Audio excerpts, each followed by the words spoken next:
Market లో invest చేసి మీ డబ్బులు డబుల్ చేసుకోవాలనుకుంటున్నారా? విజయవాడలో జరిగే సుందరరామిరెడ్డి గారి లైవ్ సెమినార్ కి అటెండ్ అవ్వండి.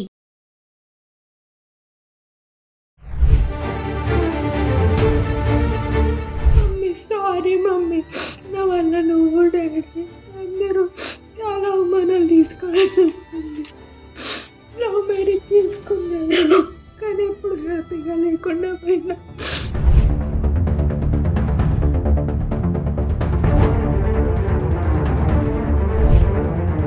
నమస్తే, వెల్కమ్ టు సుమన్ టీవీ. ప్రస్తుతం మనతో పాటు ఉన్నారు పబ్లిక్ స్పీకర్ రజనీ రమ్మ గారు.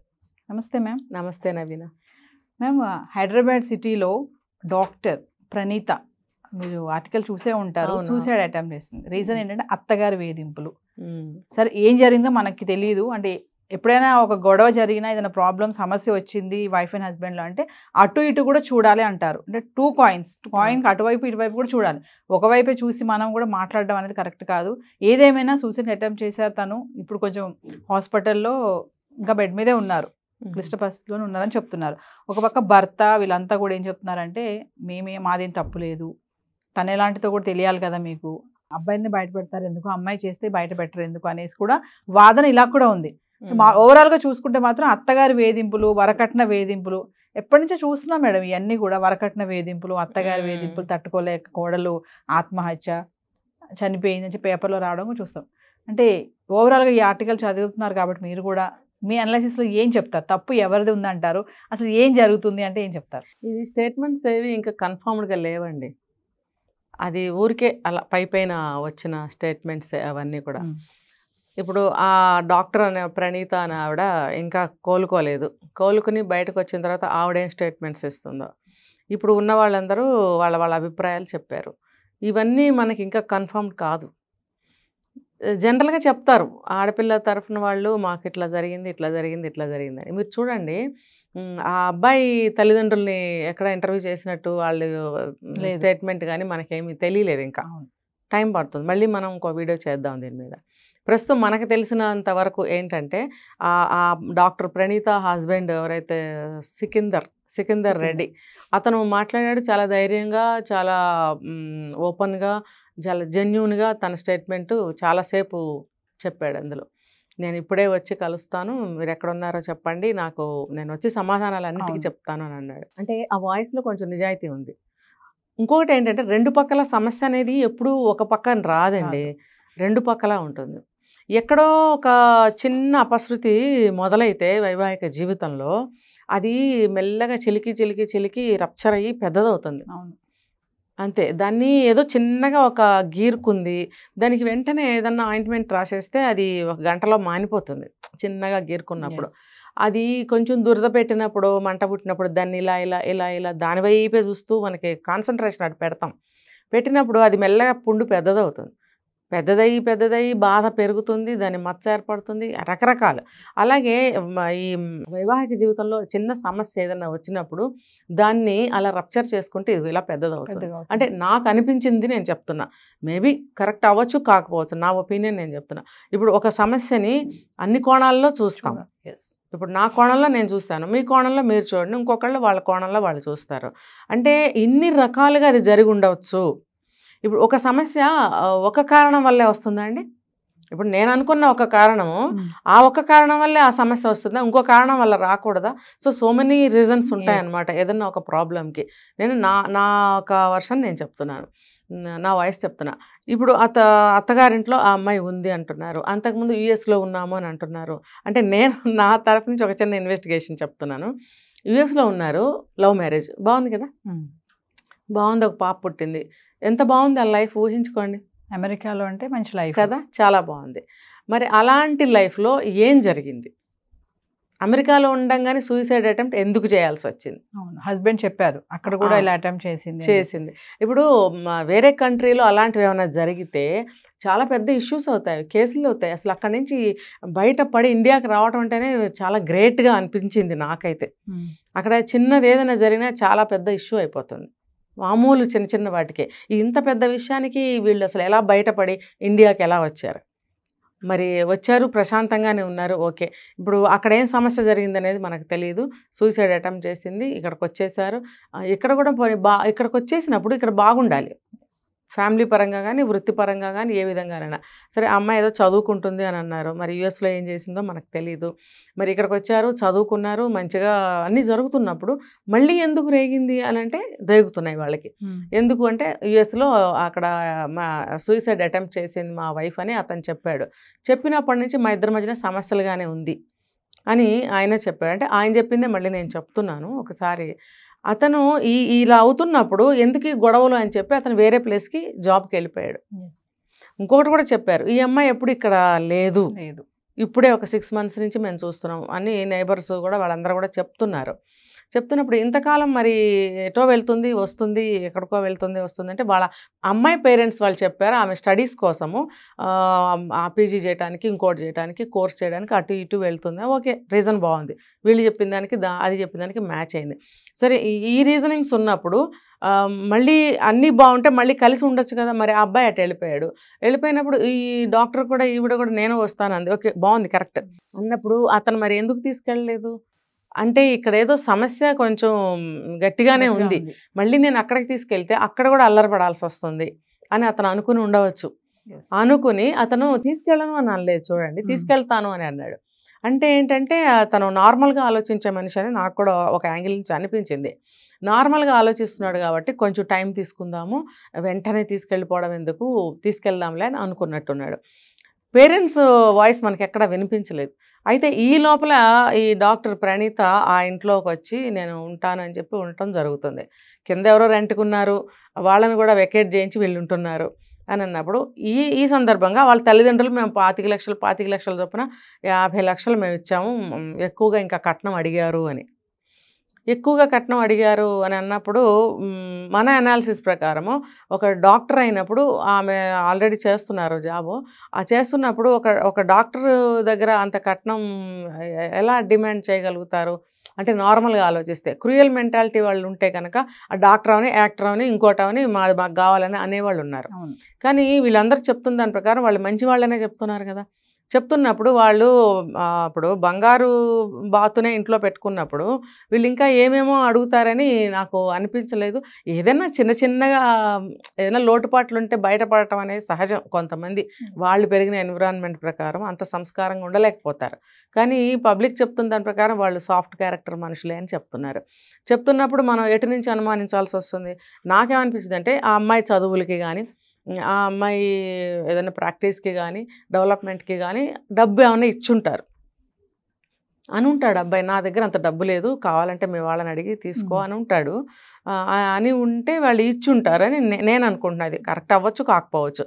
అంతేగాని ఒక డాక్టర్ని పెళ్లి చేసుకుని అంత ఆస్తి పరులు ఇంకా ఇది పట్టరా అని ఎంత ఇదిగా అడుగుతారని నాకు అనిపించలేదు. మేబీ అడిగారేమో కానీ నాకు అనిపించలేదు. ఇవన్నీ ఇలా ఉంటే వాళ్ళు కూడా ఎక్కడ వాళ్ళ వాయిస్ వినిపించలేదు. నేను ఇది 3వ మెన్షన్ చేయడం, వాళ్ళు ఎక్కడ వాయిస్ వినపడలేదు. ఒకే ఒక చోట మాత్రం నైబర్స్ ఎవరో గట్టిగా అడిగితే ఈ అమ్మాయి నా దగ్గర ఎందుకు ఉండాలి, అక్కడ కొడుకు దగ్గర కదా ఉండాలి. కరెక్టే, అత్తగారింట్లో ఎప్పుడు ఉండాలి? ఏదన్నా సమస్య వస్తే, సమస్య అంటే ఎటువంటి సమస్య, అక్కడ వాళ్ళ జీవనానికి ఏదైనా కుదరకపోతే, డబ్బు చాలకపోతేనో, పెద్దవాళ్ళ యొక్క హెల్ప్ కావాల్సి వస్తేనో, లైఫ్లో ఏమైనా డిస్టర్బెన్సెస్ వస్తే, కొంచెం పెద్దతనం అంటే పెద్దవాళ్ళగా సపోర్ట్ కావాలని వాళ్ళు కోరుకున్నట్టయితే అత్తగారింట్లో ఉండటం అనేది తప్పులేదు, ఉంచుకోవడం తప్పులేదు. కానీ మామూలుగా అయితే భార్య భర్త దగ్గరే ఉండాలి కదా అని ఆ అబ్బాయి తండ్రి మాట్లాడాడు. మీకు పాపని కూడా ఎందుకు మీరు కనికరం చూపించట్లేదు, ఆ పాపకి ఫుడ్ ఎందుకు పెట్టట్లేదు అని అంటే అసలు నేను పెట్టడం అంటే మామూలుగా అంటున్నాడు ఆయన. నేను పెట్టడం ఏంటి, వాళ్ళ అమ్మ నాన్న చూసుకోవాలి కదా, నేను చూసుకోవడం ఏంటి, మా పరిస్థితి ఏంటి అని అంటున్నాడు ఆయన. అంటే దాన్ని వాళ్ళు నెగటివ్గా మాట్లాడుతున్నారు. మీరు కనికరం లేదా, మీరు తాత కాదా అని అంటున్నారు. ఇప్పుడు వాళ్ళున్న ఏజ్లో కొడుకు కోడలు ఉన్న సమస్యల్లో ఇక్కడ వీళ్ళున్న ఈ వయసులో మాకు ఈ సమస్య ఎదుర్కొనటం అవసరమా అనే ఫ్రస్ట్రేషన్లో వాళ్ళు ఉన్నారు. ఉండి ఆయన కొంచెం గట్టిగా మాట్లాడటం అనేది జరిగింది. అంతేగాని మనవరాల మీద కోపం అని కాదు. ఇంకొకటి ఏంటంటే ఆమె ఇట్లా జబర్దస్త్గా వచ్చేసి ఇట్లా ఉండటం అనేది మాకు కూడా రేపొద్దున బ్యాడే కదా. ఇప్పుడు మీలాంటి వాళ్ళు అడుగుతారు మమ్మల్ని, మేమేం జవాబు చెప్పాలి? ఇంకా అందుకని ఆ అమ్మాయిని ఇంట్లోంచి పంపించడం శ్రేయస్కరం అనుకుని వెళ్ళు అని అన్నాము అనేది ఆయన వర్షన్ నాకు ఇండైరెక్ట్గా తెలిసింది. అయితే ఆయనకి తెలియని విషయం ఏంటంటే చేయి పట్టుకుని నువ్వు అసలు ఎందుకు ఇక్కడ మాతో గొడవలు, నువ్వు వెళ్ళిపో, ఒక వీడియో కూడా రిలీజ్ చేశారు. నువ్వు అసలు మాతో ఎందుకుంటున్నావు, నువ్వు వెళ్తే హస్బెండ్ దగ్గరికి వెళ్ళు, లేకపోతే నువ్వు ఎక్కడికన్నా వెళ్ళు, పుట్టింటికి వెళ్ళు, లేకపోతే వేరే, ఇక్కడ మా దగ్గర ఉండి మాకు సమస్య ఎందుకు తీసుకొస్తావు, నువ్వు వెళ్ళిపో అన్న సందర్భంగా ఆయన లాగుతూ ఉన్నాడేమో అని అనిపించినప్పుడు ఆమె నేను వెళ్ళను అని వెనక్కి లాక్కుంటుంది. చూసారా, వీళ్ళ సమస్యను మేము ఎందుకు ఫేస్ చేయాలి, మా మీదకి ఏదన్నా వస్తుంది అన్న భయమే వాళ్ళలో కనిపించింది. ఆ పబ్లిక్ ఎవరో అడుగుతుంటే జవాబు కూడా ఆయన అదే ఫ్రస్ట్రేషన్లో చెప్పాడు చూడండి. కాబట్టి దీన్ని మనము చెడుగాను అనుకోలేము, ఇటు నిజంగా మంచి ఉందా అని కూడా అనుకోలేము. ఇంకొక మాట మేడం, అమ్మాయి మళ్ళీ అది కూడా చెప్తుంది కదా సెల్ఫీ వీడియోలో, ఆ మామ నన్ను తాకరాని చోట తాకారు అని కూడా చెప్తున్నారు. ఏమండి, ఎవరైనా నవీన గారు అదే పెడతారు. ఇప్పుడు ఏమి చేయకపోయినా నన్ను రేప్ చేయబోయాడు, నన్ను తాకరాని చోట్ల తాకాడు, ఇప్పుడు ఒక వంక కావాలి. ఇంకోటి, ఇప్పుడు ఆ పెనుగులాట్లా చెయ్యి ఎక్కడైనా తగలచ్చు. అంటే ఆడపిల్లలు ఇలాంటివి చెప్తే బయట సానుభూతి వస్తుంది కొంతమంది అనుకుంటారు. ఇప్పుడు ఇదే నేను చెప్తున్నా, వీళ్ళ అందరి స్టేట్మెంట్స్ మనకి ఇంకా ఏం దొరకలేదు, జస్ట్ జరిగిన దాన్ని బట్టే మనం మాట్లాడుకుంటున్నాం. కాబట్టి అది బై మిస్టేక్ చేతులు తగిలి ఉండొచ్చు, లేకపోతే అంటే నేను అసలు ఎవరిని ఎప్పుడు ఎక్కడ సమర్థించనండి. నేను తప్పు ఎందుకు జరిగింది, ఎలా జరిగింది అని మాత్రమే నేను చెప్తాను. మనం ఎవరో నిర్ణయించడానికి కోర్టులు ఉన్నాయి, చట్టాలు ఉన్నాయి, ఆ పెద్ద మనుషులు వాళ్ళ కుటుంబాల వాళ్ళు ఉన్నారు, వాళ్ళు నిర్ణయించుకోవాలి. మనం ఏంటంటే ఎందుకు ఇలా చెప్తున్నాం అంటే, సమాజానికి మీరు మారండి, ఇటువంటి పరిస్థితులు వస్తాయి కాబట్టి మీరు ఏ జాగ్రత్తల్లో ఉండాలి.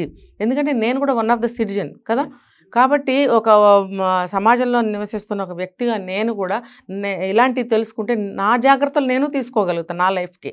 ప్రతి ఒక్కరికి ఇవి గుణపాఠాలు. అమ్మ అంటేనే అర్థాలు తీసే రోజులు వచ్చినాయి. నిజంగా ఈ సమాజం ఎంత చెడు దోవలో వెళ్తుందని అందరూ జనాలు కొట్టుకుంటున్నారే, మనలాంటి వాళ్ళు అరుస్తున్నామే, ఇవన్నీ పక్కన పెడితే చిన్న మాటకి అంత పట్టింపులు తీస్తున్నారే. మళ్ళీ మీకు ఏది తప్పుగా అన్నప్పుడు మాటకి ఎన్ని అర్థాలు ఎందుకు తీస్తున్నారు? ఇది కూడా అలాగే సపోర్ట్గా ఉండొచ్చు కదా, స్పోర్టివ్గా ఉండొచ్చు కదా. అబ్బే ఇదే అదే. ఇంకోటి మేడం, ఇక్కడ కామన్ గా చూసేది ఏంటంటే, రీసెంట్ గా మనం బెంగళూరు టెక్కిది కూడా మనం మాట్లాడుకున్నాం. ఆయన కూడా ఇలాగే ఆడవాళ్ళకి న్యాయాలు ఉన్నాయి, ఆడవాళ్ళకి చట్టాలు ఉన్నాయి, ఒక ఆడవాళ్ళు వచ్చి ఒక కంప్లైంట్ చేస్తే అదే ఫైనల్ అనుకుంటారు, అసలు వెనక్కి వచ్చి ఇంకా మగవాళ్ళని అడిగేది లేదు, మా బాధ అర్థం చేసుకోరా, మా తప్పు ఎంత ఉంది అనేది కూడా చూడరు అనేది ఆ బెంగళూరు టెక్కి చెప్పిన మాటలు. ఇక్కడ కూడా ప్రణీత హస్బెండ్ అదే చెప్తున్నారు, మమ్మల్ని ఎంతగానో ఏడిపించారు అనేది మీకు అవసరం లేదా అండి, వాళ్ళు ఈ రోజు సూసైడ్ అటెంప్ట్ చేశారు కాబట్టి మా తప్పని అంటారా అంటున్నారు. అంటే అక్కడ ఇక్కడ కామన్ గా ఇది కనిపిస్తుంది. ఇంకోటి ఏంటంటే, ఇలాంటి ఇన్సిడెంట్ జరిగినప్పుడు ఆడపిల్ల తల్లిదండ్రులు వస్తారు కానీ ముందుకి, ఈ మగపిల్లల తల్లిదండ్రులు ఎక్కడ కనిపించరు. అంటే తప్పు చేశారని అనుకోవాలా, లేకపోతే భయపడి రావట్లేదు అనుకోవాలా? భయపడే, అమ్మ ఏం నోరిపితే ఏం నింద మా మీద పడిపోతుందో, ఇంకొంచెం ఏమైనా ఇరుక్కుంటామేమోనని. ఇప్పుడు అమ్మాయిలు బాగా ఎడ్యుకేటెడ్స్ అవుతున్నారండి, అంత నాలెడ్జ్ పుణికిపుచ్చుకుంటున్నారు, ఏదైనా చేతుల మీద చేసేస్తున్నారు. ఆ సెల్ ఫోన్ ఒకటి ఉంటుంది కదా, అంత నాలెడ్జ్ అంతా అందులో గెయిన్ చేస్తున్నారు.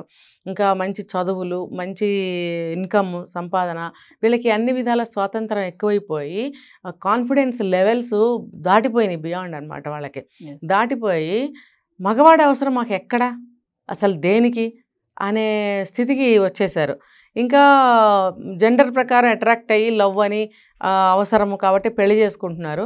ఆ కొద్ది రోజులు అయిన తర్వాత అది కూడా వాళ్ళకి నచ్చక వేరే చూసుకుంటున్నారు. ఇండివిజువాలిటీ కోరుకుంటున్నారు అంతే కదా. నాకు మగాళ్ళ అవసరం ఎక్కడా లేదు, నువ్వేమన్నా కుయిక్గా అన్నావంటే నీ అంత చూస్తా అన్న లెవెల్లో తయారయ్యారు. దీనివల్ల అబ్బాయిలు ఇట్లా సఫర్ అవుతున్నారు. ఇప్పుడు సృష్టి ధర్మాన్ని అర్థం చేసుకోవాలి. ఇప్పుడు ఒక ఆడ మగ ఉన్నప్పుడే సృష్టి లైఫ్ సైకిల్ అనేది ముందుకెళ్తుంది. ఇది మనం పెట్టింది కదా, భగవంతుడు పెట్టింది సృష్టి. పెట్టినప్పుడు ఇది ఉల్లంఘించడానికి కానీ అధిగమించడానికి కానీ మనం ఎవరం అసలు? దాన్ని గౌరవించకపోవడమే ఇదంతా కారణం. ఒక స్త్రీని స్త్రీలాగా చూడకపోవటం తప్పు, పురుషుడిని పురుషుల్లాగా చూడకపోవటం తప్పు, రెండూ తప్పులే. స్త్రీని తీవ్రంగా అవమానించడము, కొట్టడము, బాధించడము, చంపేయడము ఇవన్నీ చేస్తున్నప్పుడు ఆడవాళ్ళల్లో కూడా ఈ రివెంజ్ అనేది వస్తుంది, సమానత్వం అనేది వస్తుంది. ఇది మీరు తప్పు చేయకండి, మీరు తప్పు చేయకండి, నీ అవసరం వాళ్ళకుంది, వాళ్ళ అవసరం వీళ్ళకుంది. లేనప్పుడు చట్టాలు ఆడవాళ్ళకే చేశారు. చేసినప్పుడు ఈ అబ్బాయిలు నిజంగా మంచివాళ్ళు ఉన్నప్పుడు, నిజాయితీగా ఉన్నప్పుడు వాళ్ళు ఎంతమంది బలైపోతున్నారు. ఇప్పుడు మన చట్టం ఏం చెప్తుంది, ఒక నిజాయితీ పరుడికి శిక్ష పడకూడదు అని కదా. మరి నిజాయితీ పరులు చనిపోతున్నారు కదా, దీనికి కారణం ఎవరు? ఇలాంటి పర్టికులర్ కేసుల్లో అమ్మాయిలే కారణం అవుతున్నారుగా. వాళ్ళు నోటు రాసి సెల్ఫీలు తీసుకుని చనిపోతున్నారుగా. మరి దీనికి అమ్మాయిలందరూ ఏం సమాధానం చెప్తారు? ఏదేమైనా ఆమె బయటకు వస్తే ఏం చెప్తుందో చూడాలి. దాన్ని బట్టి మరి అవును. వీళ్ళకి ఎట్లాంటి శిక్షలు వేస్తారు.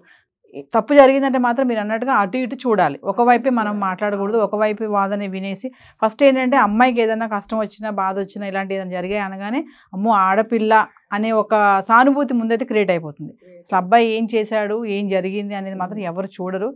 చూడాలి మరి తను బయటకు వచ్చి ఏం స్టేట్మెంట్ ఇస్తుందో. దాన్ని ఇదే బట్టి- సమయంలో అమ్మాయిలకు కూడా అన్యాయాలు జరుగుతున్నాయండి. నేను అందుకే చెప్పాను, అబ్బాయిలు అలాంటి పనులు చేయకూడదు, అమ్మాయిలు అలాంటి పనులు చేయకూడదు.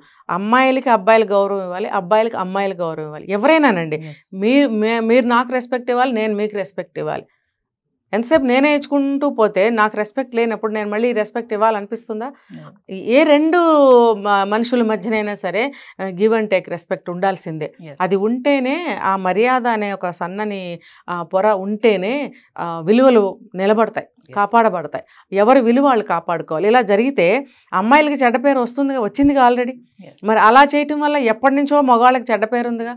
ఇప్పుడు ఈ మగాళ్ళు కానీ ఈ ఆడవాళ్ళు కానీ చెడు ప్రవృత్తిని, చెడు ఆలోచన ధోరణిని తగ్గించుకోవడానికి ఎందుకు ప్రయత్నించరు? మానుకోవాలి. Yes. ఈ కోపావేశాలు, జీవి అన్న ప్రతి జీవికి కోపం, పిల్లికి, కుక్కకి, నక్కకి, ఎలక్కి, మనిషికి అన్నిటికీ కోపాలి. పిల్లి కోపం వస్తే బుయ్య మీద పడుతుందా లేదా? Yes. మరి కుక్క కూడా మీద పడుతుంది. ఆ కుక్కలు చూస్తే భయంతో మనం పక్క నుంచి వెళ్తాం. దానికి ఏదన్నా కొంచెం ఇరిటేషన్ వస్తే మనమే ఎగబడి కరిచేస్తుంది. మరి అందుకని మనం ఎంత జాగ్రత్తగా వెళ్తాము. అలా ప్రతీది కూడా జాగ్రత్తగా ఉండాలి ఎవరైనా సరే, లేకపోతే ఈ ప్రపంచంలో ఏది మిగలదు. Yes. Thank you. Ya hi, మొట్టమొదటిసారిగా మన విజయవాడలో క్లాస్ రూమ్ ట్రైనింగ్ అండి, 1 డే క్లాస్ రూమ్ ఎన్విరాన్మెంట్లో ఆఫ్లైన్ వెబినార్ జరగబోతుంది.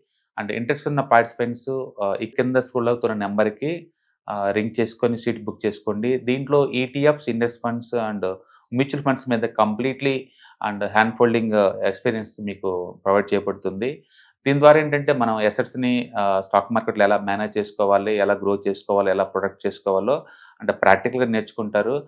అండ్ మీ ఇప్పటి వరకు మనం ఆన్లైన్లోనే మీరు అటెండ్ అవుతున్నారు. ఇక నుంచి మీరు మన విజయవాడ సిటీలోనే అండ్ లైవ్లో క్లాస్ రూమ్ ఎన్విరాన్మెంట్లో నేర్చుకునే ఛాన్స్ దొరుకుతుంది. కాబట్టి ఇంట్రెస్ట్ ఉన్న పార్టిసిపెంట్స్ కింద స్క్రోల్ అవుతున్న నెంబర్కి పింగ్ చేసి సీటు రిజర్వ్ చేసుకోండి. Thank you.